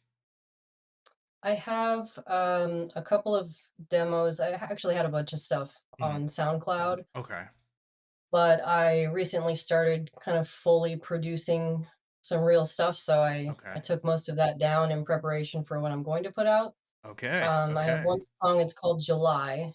Um, it starts with a bit of like jazzy textured guitar, and builds, and that's actually a full band production that I was Hmm, working with great producer who actually came through MTSU as well, Andrew Pauly, and that's going to be released soon, actually. Oh, that's And awesome. that's going to be just more like a single, but the full album is going to have kind of a mix between electronic, textury, experimental stuff and full band productions. Okay, that's good to hear. Um, yeah, I'm excited for that. Definitely. So tell me, all right, talk to me a little bit about live music. How you feel about live music in general, playing live music, experiencing live music, the whole thing. Because the point of this festival, it was born whenever essentially, you know, DJ and I, like, we've been to Bonnaroo, and like we were just like, man, we really love music. We love live music, but there's something about being at a concert. You know what I'm saying? And Yes. it really doesn't matter, like, that look, there's been, I'll put it to you like this. We'll be at Bonnaroo sometimes. We're like, man, I'm so excited to see this person. And it's kind of like, oh, that was kind of a letdown. And then on the flip side, you're like, hey, you want to go see this band? Never heard of them. And I was like, that was so fucking fun, you know? Yeah. So yeah, just what you say a few words about live music, performing live music, being at shows, like just that kind of vibe, if you can. Yeah, honestly, it's everything. It's mainly the only thing I've been doing with Still Satellite for so many years. And at some point I'm like, "Oh, I think I should probably get going on some recordings because I get so caught up in the live aspect of it. It's so exhilarating and it's just what keeps me going. I've had that experience too with shows where it just blindsides you. I've gone to shows to see one artist. I have a very specific experience back in Tucson, Arizona, actually. I went to see a specific band. I don't even remember who it was, and I won't name them because I don't want to talk any trash, but I went to see them, and then the opener was so mind-blowing that I was just like, I think I need to go home and think Oh, about what I just experienced. that's wild. Um, Not that the other band wasn't worth staying for, it's just like Mhm. that's how it struck me For though. sure. And Yeah. I've traveled long distances just to see bands that I love throughout the years as well. And it's just really important to reach people, you know. It's bands, live bands, but albums, it's just kind of cyclical and it keeps things moving, Yeah. That. keeps people inspired and Yes. Yes. engaged. That's a good point. That's a really good point. Yeah, and you're presenting your music too, because like even you, there might be some kid, like high school kid right now, who's like, oh, I love this artist, and then when they see him live, it like just clicks for them. They're like, oh my god, like that's the ultimate Yeah, experience. Like whole different he's level. Yeah. right there, and he's singing the song that I listen to every morning on the way to school. Like, um, yeah. So all right, last question I got, or really quick, I guess you could say question, but last thing I want to kind of touch on is so the local aspect of like kind of Hilltop Festival. Talk to me a little bit about how that kind of feels for you, or how, if it's important to you to kind of how important it is to you to be around like independent and like local artists, and just talk to me a little bit about your how you're feeling about performing at this festival that, Yeah. DJ, you've known DJ for some years now, and we Yeah. did something a few years ago, COVID happened, and the timing wasn't right, but like it's happening. So talk to me about Hilltop Fest and local artists, I guess you could say. Yeah, that's honestly, that's always been so, so important to me. I've always been really passionate about just making things happen locally Mm, across the different states I've lived in, starting in Arizona and in Texas and in Tennessee. I have just always felt the drive to make things happen, especially when if you're in a place where it's like, oh, like not much is happening here, you see a void and, mm. you know, everybody has something to contribute to fill that space and that need in the community. So it's just really cool to see this happening and to be invited to join because it's very, very important to me. I've always been involved in, I learned to run sound basically from through experience of running DIY events, starting not so much open mics, but more so like variety shows and inviting anything and everything to come and just provide a safe space for people to share stuff. Yeah. I've done a few series of shows with a specific vibe or purpose. Starting in Arizona, there was a show we called it Stage One, and there was this maker space in Tucson, Arizona, where we would just host this weekly thing, and that's where I kind of found my niche in recording live as well. And it got to the point where those live recordings were actually, all I had was a stereo output. So we'd have live bands, singer-songwriters, rappers, spoken word artists, even interpretive dancers would come Oh through. wow, We that had is a like variety. yeah, tribal performers, like local Native American tribe. That's interesting, actually. This was this really young guy who was Wow. amazing. He would So you said that beatboxing. you said that was Arizona. Yeah, in So Arizona. okay, that is so wow. Yeah, Very diverse. that is very interesting. That kind of just blew my mind. I don't know why. That like Yeah, there was a because lot going on, and it was just so important to capture it and mm, provide a space for it because it wasn't there before, and I I would just get obsessed with recording in the moment, yeah. because it's live. All I have is a stereo output. There's no really no post mixing, and they ended up actually putting a series of recordings from those shows in their jukebox at that makerspace, Wow. and All it was a because really of beautiful experience. your vision though, like your vision or your vision and like passion for it. That's very cool. It's really assuring to hear like you're doing something kind of like we've you know it's just assuring to hear that we're kind of like our paths are crossing and then like we're kind of Yeah, working no, together. that's why I'm so happy to see you guys Yeah. doing this. I did that back in Arizona in partnership with a guy, Lee Perez, another awesome artist, and and then we kind of did a similar thing out in Texas as well. And Hmm. I got out here to Tennessee about 7.5 years ago, and I've never stopped wanting to do stuff like that. So recently in Murfreesboro, I've been doing a series I call Nightlight, Hmm. with more of a focus on visual art too. So we have live visual artists, live screen printers come through. Wow.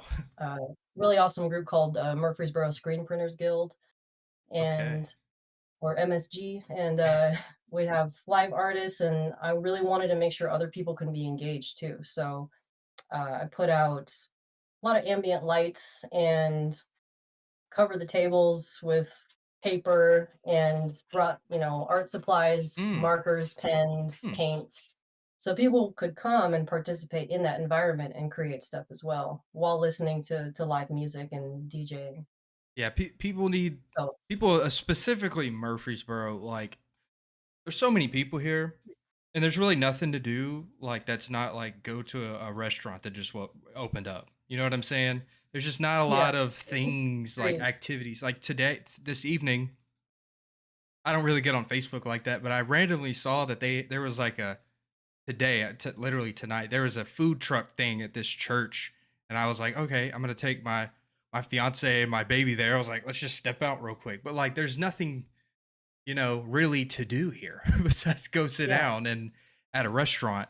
So yeah, I mean, I hope that this festival can happen every single year and consistently, and then the space too. Hope we can use it for other things as well. But yeah, I'm just really excited. We got a couple more weeks for it. I'm excited to make for this to happen, and like we appreciate you hopping in kind of last minute, and I appreciate it. I'm excited because thank you. I'm we've got happy to. a group like we've got rappers. There's some singers.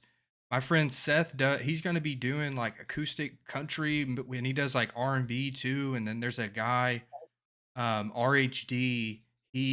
I'm pretty sure he's gonna have a band with him, like doing some rock. So, I mean, we got a little bit of everything. So there's really no excuse. Like someone looks at it, it's like, there's not. I don't know if it's for me. No, there's something for Right. everybody. Like, and even if you don't like it, hey, maybe you listen to freaking RHD rocking out. You're like, maybe maybe I do like rock and roll. Like, Yeah, that live experience yeah. again, that's everything. It Hmm.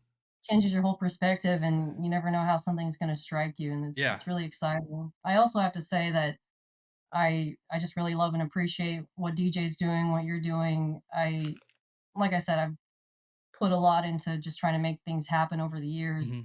Hmm. Not quite on this scale, but just there's so many details behind the scenes, and there's a lot of work involved in it. So I know what it takes, and I really appreciate all of it. So thank you, and Yeah. thank you, DJ. Absolutely. Okay, ladies and gentlemen, still satellite. Do you have any other thing you want to say? I think we killed that. That was like 20 minutes like that, man.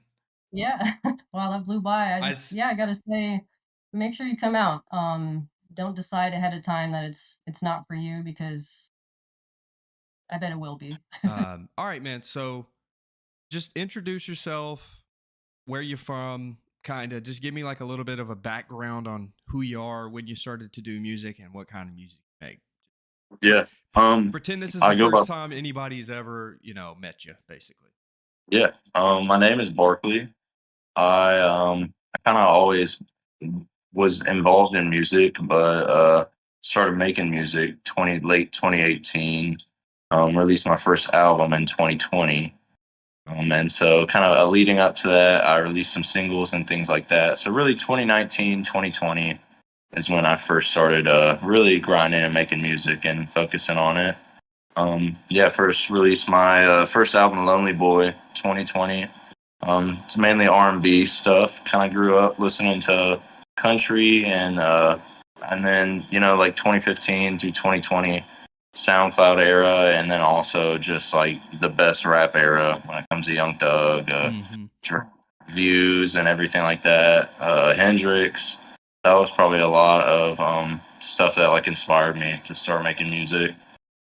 So yeah, I think that kind of peak of rap and hip hop of like 2015, 2020 Hmm. really had a lot of impact on just me making music and wanting to make music and hearing stuff that I wanted to go in the studio and record something like that. Uh, so are you gonna be doing like mostly like a acoustic set? Like what kind of what No, kind I of think I might do half and half. okay.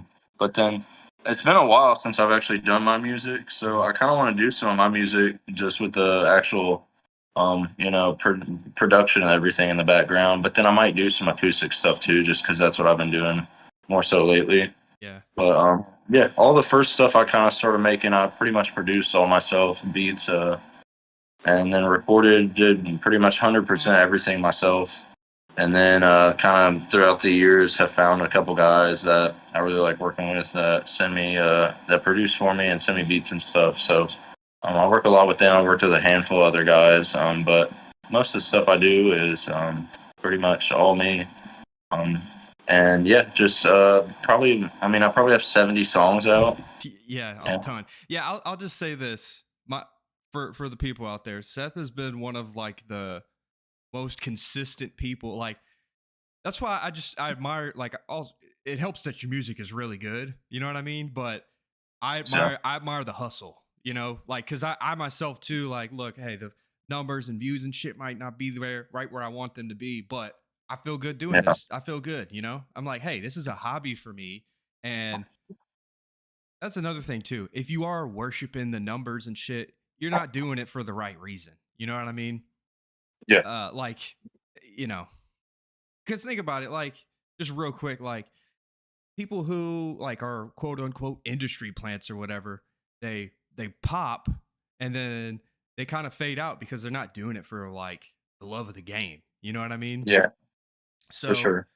so yeah, guys. I mean, Seth has been one of the most consistent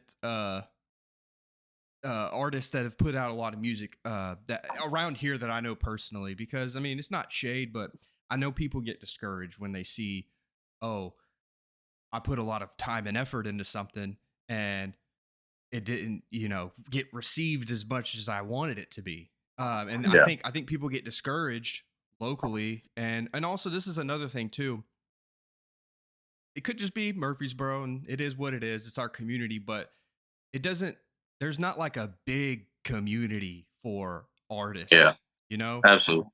Um, Yeah. And when I was in Dallas, things were really getting going, and I think it was kind of the I wouldn't say like shock factor, but when I first started putting out music, everybody was just younger that we were friends with and stuff. We were still, in college or just right out of college and stuff. And people were still putting out good music and people were like keeping up with, drops. Like Thug was dropping songs like every week and shit. yeah, yeah. And, like, that was that era of like everybody was like truly like invested in music and like in the artists. And nowadays I feel like it's a little different. I don't think people put out as good of music anymore. And it also just because we were young and in high school and college and stuff, and that was the times that like the music kind of like shaped our life and like our experiences. Mm-hmm. And so I think when I first started making music, people were a little bit more invested because I for my whole life I was always involved in music and stuff and sang, and then finally when I started releasing music, people were interested to hear it, and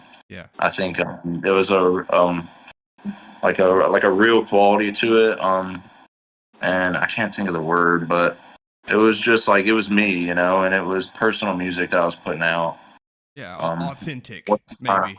yeah, authentic. Yes, I wasn't really trying, copy things. I was just doing what I liked and making music that I felt was, real to me. And so, yeah, throughout the years, I think the people that were, kind of invested, have just, life hits and people have kids and stuff, and I haven't probably done, all the marketing and stuff on my end that I should have done, but I just like making music and, just like putting it out there. Well, look, I'll say this, man. I mean, DJ and I we always have this conversation how we talk about a couple things. One, when we were 20, right? We had these big like goals and dreams and stuff. It's never died, but I don't think we were equipped necessarily to be like, for example, if we were 20 and we tried to do this festival and shit, bro, man, it would be a shit show. But now we have a little more maturity to us, like we kind of have more life experience and stuff on how to organize this, and like we have a goal in mind of like, oh, we can attain and achieve this, you know what I mean? So Yeah. the timing, I think the timing is working out in our favor, if that makes sense. Like we're Yeah. capable. So, and then also on the flip side of that, you were kind of, I think this is a good opportunity for us to be a part of this thing, because it might build a little more community around this, because I think look, Sure. this is what sucks in my opinion about being a local artist, is because you've got to focus on the music, booking studio, making studios, making studio time, XYZ. You got to also be your own promoter, you got to also be your own marketer, all the things, when really somebody like you should just be focusing on the music, so this is kind, and then there's people like that are like willing to be like a part of it, that don't necessarily want to be on the stage. You know what I mean? And there needs to be like factors around like, hey, I got you a show X, all those types of things. So Yeah. And yeah, and it's like I was I was all about that life when I was in Dallas and was putting out music like regularly. mhm. Like, I had a little 3-year run of just Bang, nonstop bang, bang. Yeah. doing the merch and everything. And I was working a full-time job and then also working full-time on music Yeah. stuff. Yeah. Was putting in, 10 hours a day on music stuff on top of work every day. And it really like it snowballed well when I was in Dallas, which I was playing a lot of shows and meeting a lot of people and constantly putting out music and was like fully immersed, in the life. And finally kind of got to where things were going and I was starting to book things and do the right thing. And things were kind of paying off. And then COVID happened and I just moved back here. And since then, it's just life just kind of hit, and I've just been busy with stuff. And kind of, I love fishing, and so I take a lot of time fishing and stuff. Where I should probably be making more music, and there's just other things that I kind of focus on a little more these days compared to just how it was back then, where I was just fully immersed in music. And I'll probably get back into that at some point, but it's just past couple years just dealing with health stuff and life and just Things just change, and I still love music. I just and I guess was saying that I haven't really put out much. I put out, an EP maybe about a year ago, and since then haven't really done a lot. But have just enjoyed playing music and doing some songwriting and stuff, and not having really to put a lot of pressure on myself to Yeah. constantly be stressed out with grinding and putting stuff out and having this pressure and certain weight of like goals. So as of the past year or so, I've just enjoyed it more of just enjoying playing music. Yeah. I definitely know exactly, and I'm sure everybody on this lineup and everybody you speak to who does music feels that pressure. And Yeah. it sucks, honestly. Like, it sucks that, that creative people feel like that because they're working jobs, they got families, and, oh, I got to go to my niece's birthday. Oh, I got to, when it's like, dang, this could be studio time. But like, you got to put your mind at ease sometimes and just be like, man, the time will the time will come, like uh when you get free time to hop in the studio or make a song or something like that. But yeah, you can't put too much pressure on yourself. But yeah, man, let's do Which this. I did for years, and I'm really proud of. I think that putting pressure on myself made me put out so much music and like do what I've done in the past 5 years. But just at this time, in my life, I kind of would rather enjoy kind of making the music and Yeah. doing it in a more kind of wholehearted way compared to just feeling like I have to do it. Yeah, like you're forced. You're like creating imaginary deadlines and shit. It's like, no, like, Yeah, not really like that, yeah, Okay, absolutely. so let's do this just to put a bow on this.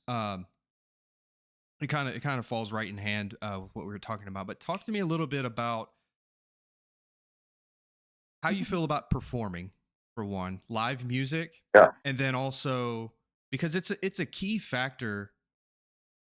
You have to perform in front of people. yeah. That's just a part of. Yeah, you can be in your bedroom locked in with the lights off all the time. But talk to me about how you feel about live music, and then also Hilltop Festival itself. Just say a few words about that so I can, Yeah. put it on the clip. Yeah, yeah. I mean, yeah, dude. Like I've been Mhm. being involved in live music my whole life. I mean, Mhm. I've been playing talent shows and singing and doing stuff when it comes to live music for literally since I was probably 4 years old. So I mean, that's been something that I've always loved and been happy to do.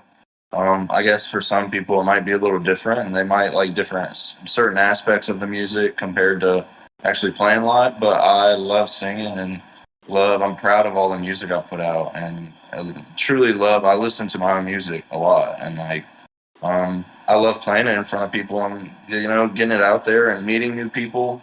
And there's a certain kind of ambiance and difference of actually being in front of people playing live and having that music on a full speaker system somewhere where you're, like I was saying, like you're immersed in the music. And there's something about it, I don't know, and it's always definitely been like a passion of mine playing live and playing in front of people. And I love music. I mean, music has been my main passion in my life for pretty much ever. And so playing live is just something that I've always enjoyed doing and have always been good at.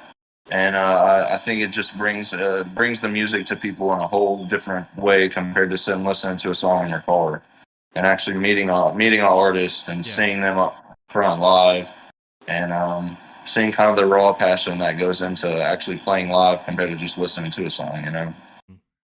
Uh, And then yeah. I'm excited. I'm so excited to play Hilltop because it's first off, the guys are doing something, trying to grow a community here in Murfreesboro, and so that's something that not a whole lot of people have done. In which I have some guys and I have places that I've played and people that I'm close with that let me play. So I've been blessed to be able to play live for the past few years in Murfreesboro. And it's another thing to get people involved, let people kind of maybe find a new passion for music, compared to not knowing who in town is maybe actually making music and what local artists are doing. It gives us a way to kind of actually put our music out there and meet new people and get new ears on it, and then also gives listeners a new way of finding new artists. Oh yeah, man. All right, well, sounds good.